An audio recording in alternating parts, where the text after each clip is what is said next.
اللہ تعالیٰ کا کرنا یہ ہوا کہ میری مسلسل کالز پر بھی ڈرائیور نے موبائل فون اٹینڈ نہ کیا۔ بادل نخواستہ کسی ٹیکسی کار کی تلاش میں نکل کھڑا ہوا۔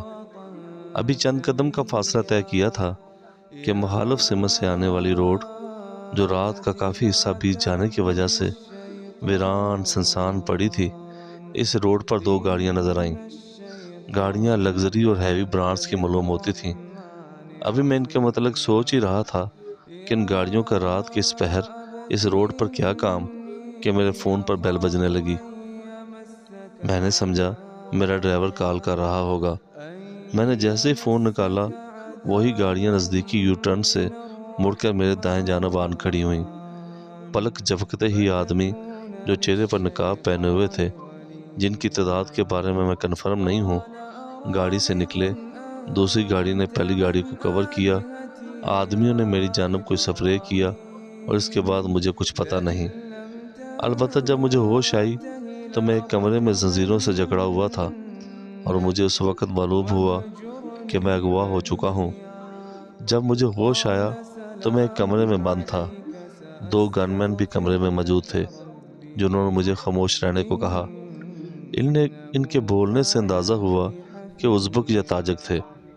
چرس کی بو ان کے منہ سے نکلی اور پورے کمرے میں پھیل گئی۔ شیخ سعدی رحمۃ اللہ علیہ نے کیا خوب کہا، تا مرد سخن نہ گفتہ باشد، عیب و ہنرس خفتہ باشد، یعنی کہ جب تک آدمی بولتا نہیں، اس کے عیب، ہنر اور منہ کی بدبو کا پتہ نہیں چلتا۔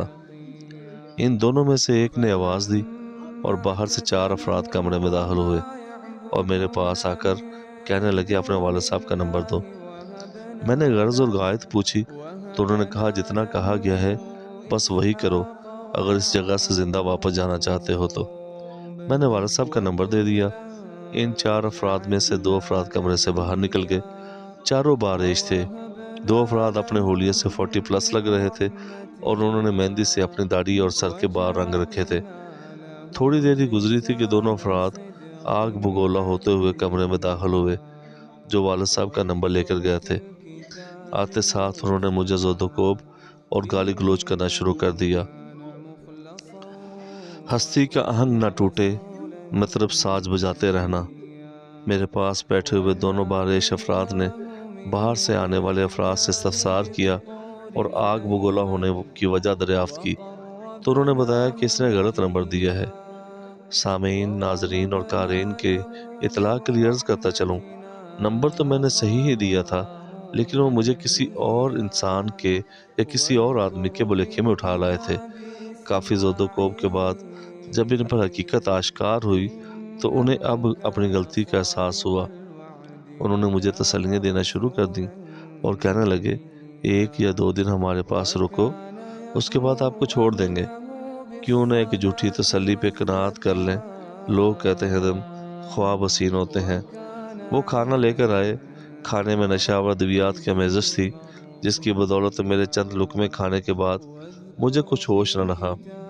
اس بار جب میری آنکھ کھلی اور ہوش آیا تو ساتھ والے کمرے سے خوب بلند آوازیں آ رہی تھیں، جیسے کوئی جھگڑا ہو رہا ہو۔ گن مین بدستور کمرے میں موجود تھے۔ تھوڑا غور کرنے پر لڑائی کے متعلق معلوم ہوا کہ 2 افراد مجھے چھوڑنے کا کہہ رہے تھے اور دوسرے 2 افراد اس بات پر بضد تھے کہ ہمارا اس کو یہاں تک لانے پر جو خرچ ہوا ہے وہ کیسے پورا کرنا ہے۔ میں نے جب ان کی لڑائی کی وجہ سے آگاہی حاصل کی تو اٹھنے کی ناکام کوشش کی۔ نشہ آور کھانا کھانے اور مسلسل ایک ہی جگہ پر لیٹے رہنے سے جسم میں شدید نکاہت محسوس ہوئی اور میں دھڑام سے فرش پر گر گیا۔ جیسے ہی گن مین نے دیکھا اور باہر والے افراد کو آواز دی، وہ اندر آئے اور مجھے ہوش میں دیکھ کر ایک انجیکشن نکالا اور میرے بازو میں لگا دیا۔ میں ان سے بات کرنا چاہتا تھا کہ جو بھی آپ کا خرچ میرے یہاں تک لانے پہ ہوا ہے وہ مجھ سے لے لیں اور مجھے چھوڑ دیں، لیکن اتنی مہلت کب دی انہوں نے؟ میں پھر بے ہوش ہو گیا۔ اب کی بار جب ہوش آیا تو مجھے ایک بوری میں باندھ رکھا تھا۔ سانس لینے کے لیے میرے منہ کو باہر رکھا ہوا تھا۔ میرے والی بوری کے علاوہ بھی وہاں بوریاں موجود تھیں، جن میں غالباً کوئی غلہ یا اجناس تھیں۔ کھچروں پر سوار یہ قافلہ 2 اونٹ بھی ہمراہ رکھتا تھا، جن میں سے ایک اونٹ میری والی بوری اور چند اور بوریاں لادی ہوئی تھیں۔ رات کا پہر تھا دریا کے کنارے یہ کارواں جا رہا تھا۔ میری نگاہ دریا پر پڑی تو اس کے پانی میں مجھے پورے چاند کا عکس نظر آیا۔ ہو سکتا ہے وہ 14ویں کی رات ہو یا چاند 14ویں کا ہو۔ میرے ہوش آنے پر ایک خچر سوار کی نظر مجھ پر پڑی۔ اس نے باقی خچر سواروں کو اطلاع دی۔ پشتو زبان سے تھوڑی مختلف زبان تھی اور دوسرے لوگوں میں سے چند آوازیں کہکے کے ساتھ بلند ہوئیں۔ ہم اب خطرے والی جگہ سے بہت آگے آ چکے ہیں۔ اس کا ہوش میں آنا ہمارے لیے اب کوئی مسئلہ پیدا نہیں کر سکتا۔ میرے پاس والے خچر سوار نے اونٹ کے قریب ہوتے ہوئے مجھے ٹھڈا رسید کیا اور ٹوٹی پھوٹی اردو میں بولا، چپ چاپ اونٹ پر لدی ہوئی بوری میں لیٹے رہو ورنہ جان سے ہاتھ دھو بیٹھو گے۔ ساری رات سفر جاری رہا اور مجھے شدید بھوک اور پیاس لگی ہوئی تھی، لیکن شاید بولو براز کی بچت کے واسطے وہ مجھے کچھ بھی کھانے پینے کو نہیں دے رہے تھے۔ سفر جاری رہا، رات بھی گزر گئی اور اگلا دن بھی گزر گیا۔ مغرب تک دوران سفر 3 مقامات پر قافلے والوں نے پڑاؤ کیا۔ کھانے کے برتنوں کی آوازیں مجھے سنائی دے رہی تھیں، لیکن مجھے ابھی فاقہ کے مرحلے کو عبور کرنا تھا۔ بس جی رہے ہیں، اتنا غنیمت ہے، ایک دم کس طرح ہو رہی ہے بسر کچھ نہ پوچھئے۔ آخرکار ایک جگہ پر جا کر یہ قافلہ رک گیا۔ اب جب سامان اتارا جانے لگا تو پتہ چلا کہ بوریوں میں اور بھی لوگ تھے جن کو اب تک اس جگہ مختلف سرداروں کو بیچا جانا تھا۔ سودا طے ہوا۔ فی کس 1.5 لاکھ روپے کے عوض ایک افریدی قبیلے کے سردار اقبال نے خرید لیا۔ مجھے جب اقبال کے حوالے کیا تو اس کے رفقا نے زنجیروں سے جکڑ دیا اور چلنے کو بولا تو چلنے کی ہمت ہی نہ تھی۔ نظر آیا مجھے ایک طاہر مجروب پر بستہ پٹکتا تھا سر سریدہ دیوار گلستان سے۔ سردار نے کہا، پہلے ان کو کچھ کھانے کو دو۔ چائے کے ساتھ پرانی طرز کے لیمن بسکٹ دیے گئے، وہ بھی اس لمحے اس قدر لذیذ محسوس ہوئے۔ کچھ دیر کے بعد قافلہ دوبارہ چلا، لیکن اس بار لوگ بدل چکے تھے۔ اب ہمیں پیدل چلنا تھا۔ لگژری لائف کے روز و شب یاد آ رہے تھے اور اپنا آشیانہ جس میں ابھی تنکے بھی پورے نہیں ہوئے تھے۔ دل کو سمجھایا، تسلی دیتے ہوئے زیر لب گنگنانے لگا، میری آشیاں کے تھے 4 تنکے، چمن اڑ گیا آندیاں آتے آتے، مسلسل چل چل کر پاؤں پر چھالے پڑ گئے تھے۔ اب مزید چلنے کی ہمت نہ رہی۔ بیٹھ جاتا تھا تو وہ لوگ جانوروں کی طرح چھڑیوں سے ہانکتے، کبھی کسی کو بیٹھنے پر کلاشنکوف کے بٹ مارنے شروع کر دیتے۔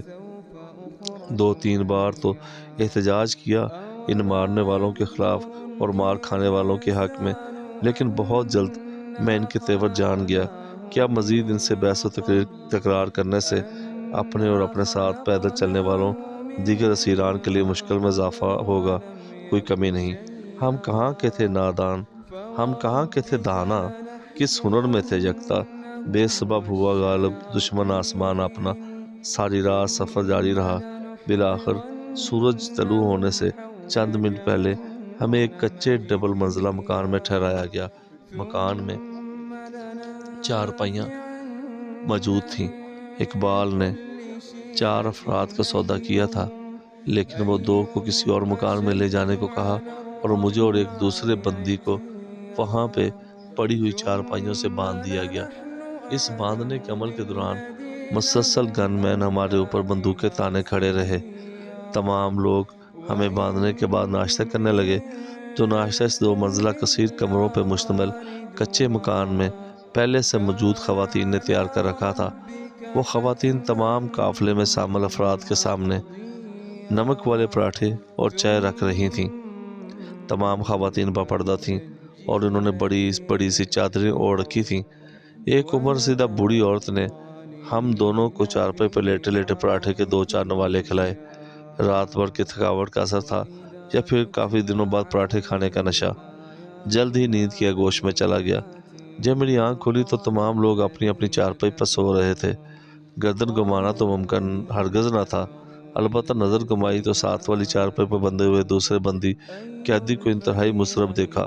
وہ کہنے لگا، مجھے قضائے حاجت کا تقاضا ہے اور کافی دیر سے آوازیں دے رہا ہوں، لیکن جو بھی اٹھتا ہے وہ کہتا ہے ابھی سو جاؤ۔ میں کیسے سوؤں؟ اس کا اتنا کہنا تھا کہ میرا بھی وہی حال ہو گیا۔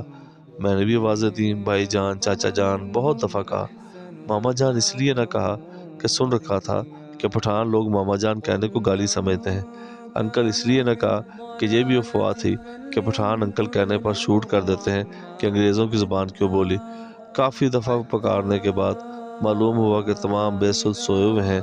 اب دل میں خیال آیا کہ جیسے فلموں میں قیدی رسیاں کھول کر بھاگ جاتے ہیں، کیوں نہ ایسی کوشش کیجیے، لیکن بہت جلد احساس ہوا کہ فلم اور گراؤنڈ ریئلٹی، حقیقی زندگی اور ریئل لائف اور حقیقی زندگی اور فلمی زندگی، فلمی دنیا اور حقیقی دنیا ایک دوسرے سے بالکل مختلف ہیں، جس کا نقصان ہمیں آنے والے دنوں میں پتہ چلا کہ کوسے بسیار کے بعد ارادہ ترک کر دیا۔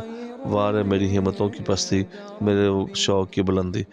جب تک باقی لوگ بیدار ہوئے، میرے ساتھ والی چارپائی بندہ ہوا بندی قضائے حاجت اور بولو براز کے تقاضے سے چارپائی پر ہی فراغت حاصل کر چکا تھا۔ اب جو اس کی درگت ان سب نے مل کر بنائی، وہ میرے لیے آنے والے دنوں میں بڑی کارآمد ثابت ہوئی۔ مجھے چارپائی سے کھول کر قضائے حاجت کے لیے گھر کے صحن میں بنی ہوئی لیٹرین میں بھیجا گیا۔ وہ لیٹرین کیا تھی؟ نیچے ایک بہت بڑا گڑھا کھودا ہوا تھا اور اس پر بڑے سارے گڑھے پر چھوٹا سا سوراخ، سائڈوں پر وہ 2 بلاک سلور کا لوٹا اور پلاسٹر کا ایک ڈرم۔ یہی تھا متاع کل اس باتھ روم کی۔ جچتے نہیں بخشے ہوئے فردوس نظر میں واپسی پر مجھے ایک مسلح دیا گیا جو کھجور کے پتوں اور شاخوں سے تیار کیا گیا تھا۔ باقی لوگ بھی باری باری نماز ادا کر رہے تھے۔ میں نے ٹوٹے پھوٹے سجدے کیے اور سلام کے ساتھ نماز سے باہر آیا تو آس پاس نماز پڑھنے والوں کو دیکھ کر حیران ہونے لگا۔ نماز بھی اسی رب کے لیے جس کے سامنے میں سربسجود، قیام اور دعا بھی اسی کے حضور جس کے سامنے میں عاجزی اور انکساری میں دوزانوں۔ سمجھ نہ آئی کہ اس رحیم کریم رب کے سامنے قیام کی حالت میں خشوع اور خضوع سے کھڑے یہ تمام شخص اور اس کی بارگاہ اقدس میں اپنی بخشش کے لیے آہوزاری کرنے والے، اس چوکھٹ پر اپنی جبین جھکانے والے، نماز کے بعد اپنی ہتھیلیوں کو دامن رحمت کے لیے پھیلانے والے، یہ لوگ اتنے ظالم کیوں ہیں؟ انسانوں کو آج بھی منڈیوں میں جانوروں کی طرح خرید و فروخت کیوں کرتے ہیں؟ مسلمانوں کے خلیفہ دوم حضرت عمر بن خطاب رضی اللہ تعالیٰ عنہ نے ایک ایسے ہی منظر کو دیکھ کر فرمایا تھا، ان کی ماؤں نے انہیں اعزاز جنا تھا، تم انہیں زنجیریں پہنانے والے کون ہو؟ نماز کے بعد مجھے ایک بار پھر سے زنجیروں میں جکڑ دیا گیا۔ اس بار ایک سنگل جو بھینسوں کو قابو کرنے کے لیے قلعے سے باندھا جاتا ہے، وہ میری بائیں پنڈلی پر سخت کس کر تالا لگا دیا گیا۔ اسی کچے ڈبل منزلہ کشیر کمروں کے مکان کے وسطی کمرے میں لے جایا گیا۔ وہاں پر لکڑی کی سیڑھی پہلے سے موجود تھی۔ مجھے سیڑھی پر چڑھنے کو بولا گیا۔ سیڑھی پر چڑھنے کے بعد پتہ چلا جیسے ہی نیچے والے پورشن پر کئی طرح کے کمرے موجود تھے، اسی طرح اوپر والے پورشن پر بھی پہنچنے پر معلوم ہوا کہ سیڑھی جس کمرے میں لے گئی اس کے چاروں جانب دروازے موجود تھے جو چاروں مختلف کمروں کی نشاندہی کرتے تھے۔ سیڑھی کے سامنے والے کمرے کا دروازہ جو مقفل تھا کھولا گیا اور مجھے اس کمرے کی چھت پر لگے ہوئے 3 شتیروں میں سے ایک شتیر کے ساتھ سنگل کا دوسرا سرا تالے سے لاک کر دیا گیا۔ سنگل کی لمبائی اور شتیر کی لوکیشن ایسی جگہ پر تھی کہ تینوں دیواروں تک رسائی ممکن تھی، البتہ دروازے والی دیوار اور دروازہ میری پہنچ سے باہر تھے۔ شتیر کے بالکل نیچے دروازے کی مخالف سائیڈ والی دیوار کے ساتھ ایک بھاری بڑے پائے والی چارپائی رکھی گئی تھی جس پر 2 پرانی گندی رضائیاں پڑی ہوئی تھیں اور وہ 2 ہی گدے ایک دوسرے کے اوپر بچھائے گئے تھے۔ چارپائی کے بائیں جانب والی دیوار کے ساتھ بنا ہوا ایک چبوترا جس پر گھی کا ایک کنستر کی سیدھی کی ہوئی کٹی چادر اس شکل کی تیار کی گئی تھی کہ دیوار والی جانب چادر پر نالے کی شکل بنی ہوئی تھی اور دیوار سے باہر چلی جاتی تھی۔ پلاسٹک کا ڈرم اور سلور کا لوٹا، یہ جو اہتمام تھا چھوٹے پیشاب کے لیے۔ اس پر پیشاب کرنے سے مکان کے پچھواڑے میں واقع کھیت میں یہ تمام پانی چلا جاتا۔ اس دیوار کے چارپائی کے پاؤں والی سائیڈ پر پڑی ہوئی برستن جسے اردو میں پھاتی اور پنجابی میں تھاپی بولتے ہیں، جانوروں کے گوبر میں فصلوں کے تنکے ملا کر اسے تیار کیا جاتا تھا۔ اس برستن پر پخانا کے بعد چھوٹے پیشاب کے لیے بنائے گئے چبوترے اور کنستر کی چادر والی دیوار کے اوپر والے جانب بنے ہوئے روشن دان سے باہر پھینکنا، یہ تو حال تھا بولو براز کا۔ جو انہوں نے مجھے کمرے میں بند کرتے ہوئے باقاعدہ طور پر سمجھایا۔ ایک بات انہوں نے مزید کہی کہ روشن دان اس لیے رکھا گیا ہے کہ برتن پر پکانا کے بعد باہر دیکھنے اور باہر پھینکنے میں آسانی رہے۔ مغرب غروب آفتاب سے ذرا پہلے دروازہ کھلا اور ایک لالٹین